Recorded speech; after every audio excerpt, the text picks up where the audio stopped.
دلوں کو ہلا دینے والا واقعہ۔ حضرت داہیہ کلبی رضی اللہ تعالی عنہ نہایت خوبصورت تھے۔ تفسیر نگار لکھتے ہیں کہ آپ کا حسن اس قدر تھا کہ عرب کی عورتیں دروازوں کے پیچھے کھڑے ہو کر یعنی چھپ کر حضرت داہیہ کلبی رضی اللہ تعالی عنہ کو دیکھا کرتی تھی، لیکن اس وقت آپ مسلمان نہیں ہوئے تھے۔ ایک دن سرور کونین تاجدار مدینہ حضرت محمد مصطفیٰ صلی اللہ علیہ وآلہ وسلم کی نظر حضرت داہیہ کلبی پر پڑی۔ آپ نے حضرت داہیہ کلبی کے چہرے کو دیکھا کہ اتنا حسین و جوان۔ آپ نے رات کو اللہ تعالیٰ کی بارگاہ میں دعا مانگی، یا اللہ اتنا خوبصورت نوجوان بنایا ہے، اس کے دل میں اسلام کی محبت ڈال دے، اسے مسلمان کر دے، اتنے حسین نوجوان کو جہنم سے بچا لے۔ رات کو آپ نے دعا فرمائی، صبح حضرت داہیہ کلبی رضی اللہ تعالی عنہ آپ صلی اللہ علیہ وسلم کی خدمت میں حاضر ہو گئے۔ حضرت داہیہ کلبی رضی اللہ تعالیٰ کہنے لگے، اے اللہ کے رسول بتائیں آپ کے کیا احکام لے کر آئے ہیں؟ آپ نے فرمایا، میں اللہ کا رسول ہوں اور اللہ واحد ہے، اس کا کوئی شریک نہیں۔ پھر توحید و رسالت کے بارے میں حضرت داہیہ کلبی کو بتایا۔ حضرت داہیہ کلبی نے کہا، اللہ کے نبی میں مسلمان تو ہو جاؤں گا، لیکن ایک بات کا ہر وقت ڈر لگا رہتا ہے، ایک گناہ میں نے ایسا کیا ہے کہ آپ کا اللہ مجھے کبھی معاف نہیں کرے گا۔ آپ نے فرمایا، اے داہیہ بتا تو نے کیسا گناہ کیا ہے؟ تو حضرت داہیہ کلبی نے کہا، یا رسول اللہ میں قبیلے کا سربراہ ہوں اور ہمارے ہاں بیٹیوں کی پیدائش پر انہیں زندہ دفن کیا جاتا ہے۔ میں کیونکہ قبیلے کا سردار ہوں، اس لیے میں نے 70 گھروں کی بیٹیوں کو زندہ دفن کیا ہے۔ آپ کا رب مجھے کبھی معاف نہیں کرے گا۔ اس وقت حضرت جبرائیل علیہ السلام حاضر ہوئے۔ یا رسول اللہ صلی اللہ علیہ وسلم، اللہ سلام کہتا ہے اور فرماتا ہے کہ اسے کہیں اب تک جو ہو گیا وہ ہو گیا، اس کے بعد ایسا گناہ کبھی نہ کرنا، ہم نے معاف کر دیا۔ حضرت داہیہ کلبی آپ کی زبان سے یہ بات سن کر رونے لگے۔ آپ صلی اللہ علیہ وسلم نے فرمایا، داہیہ اب کیا ہوا، کیوں روتے ہو؟ حضرت داہیہ کلبی کہنے لگے، یا رسول اللہ میرا ایک گناہ اور بھی ہے جسے آپ کا رب کبھی معاف نہیں کرے گا۔ آپ صلی اللہ علیہ وسلم نے فرمایا، داہیہ کیسا گناہ بتاؤ؟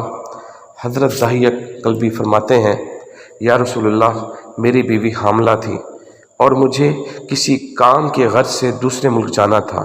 میں نے جاتے ہوئے بیوی کو کہا کہ اگر بیٹا ہو تو اس کی پرورش کرنا اور اگر بیٹی ہو تو اسے زندہ دفن کر دینا۔ داہیہ روتے جا رہے تھے اور واقعہ سناتے جا رہے تھے۔ میں واپس بہت عرصے کے بعد گھر آیا، میں نے دروازے پر دستک دی، اتنے میں ایک چھوٹی سی بچی نے دروازہ کھولا اور پوچھا، کون؟ میں نے کہا، تم کون؟ تو وہ بچی بولی، میں اس گھر کی مالک کی بیٹی ہوں، آپ کون ہیں؟ داہیہ فرمانے لگے، یا رسول اللہ صلی اللہ علیہ وسلم میرے منہ سے نکل گیا کہ اگر تم بیٹی ہو تو اس گھر کے مالک تو میں ہوں، اس گھر کا۔ یا رسول اللہ میرے منہ سے یہ بات نکلنے کی دیر تھی کہ چھوٹی سی اس بچی نے میری ٹانگوں سے مجھے پکڑ لیا اور بولنے لگی، بابا بابا بابا بابا، آپ کہاں چلے گئے تھے؟ بابا میں کس دن سے آپ کا انتظار کر رہی ہوں۔ حضرت داہیہ کلبی روتے جا رہے ہیں اور فرماتے ہیں، اے اللہ کے نبی میں نے بیٹی کو دھکا دیا اور جا کر بیوی سے پوچھا، یہ بچی کون ہے؟ بیوی رونے لگ گئی اور کہنے لگی، داہیہ یہ تمہاری بیٹی ہے۔ یا رسول اللہ مجھے ذرا ترس نہ آیا، میں نے سوچا میں قبیلے کا سردار ہوں، اگر بیٹی کو دفن نہ کیا تو لوگ کہیں گے ہماری بیٹیوں کو دفن کرتا رہا اور اپنی بیٹی سے پیار کرتا ہے۔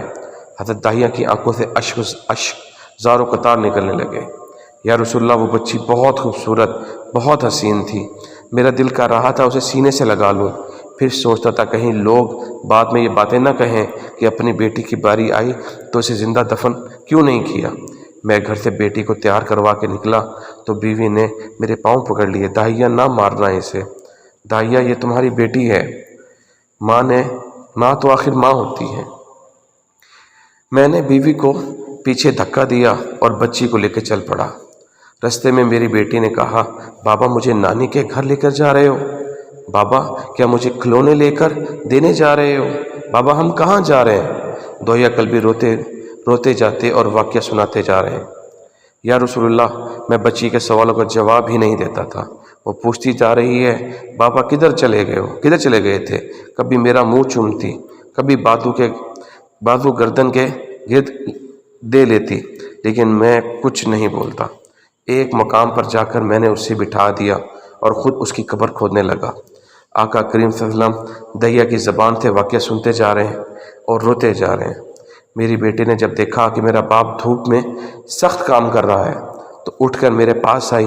اپنے گلے میں جو چھوٹا سا دوپٹہ تھا وہ اتار کر میرے چہرے سے ریت صاف کرتے ہوئے کہتی ہے، بابا دھوپ میں کیوں کام کر رہے ہو؟ چھاؤں میں آ جائیں۔ بابا یہ کیوں کھود رہے ہو اس جگہ؟ بابا گرمی ہے، چھاؤں میں آ جائیں۔ اور ساتھ ساتھ میرا پسینہ اور مٹی صاف کرتی جاتی، لیکن مجھے ترس نہ آیا۔ آخر جب قبر کھود لی تو میں بیٹی کے پاس آیا، میں نے دھکا دیا اور وہ قبر میں گر گئی۔ میں ریت ڈالنے لگ گیا۔ بچی ریت میں سے روتی ہوئی اپنے چھوٹے سے ہاتھ میرے سامنے جوڑ کر کہنے لگی، بابا میں نہیں لیتی کھلونے، بابا میں نہیں جاتی نانی کے گھر، بابا میری شکل پسند نہیں آئی تو میں کبھی نہیں آتی آپ کے سامنے، بابا مجھے ایسے نہ مارے۔ یا رسول اللہ صلی اللہ علیہ وسلم، میں ریت ڈالتا گیا۔ مجھے اس کی بات سن کر بھی ترس نہ آیا۔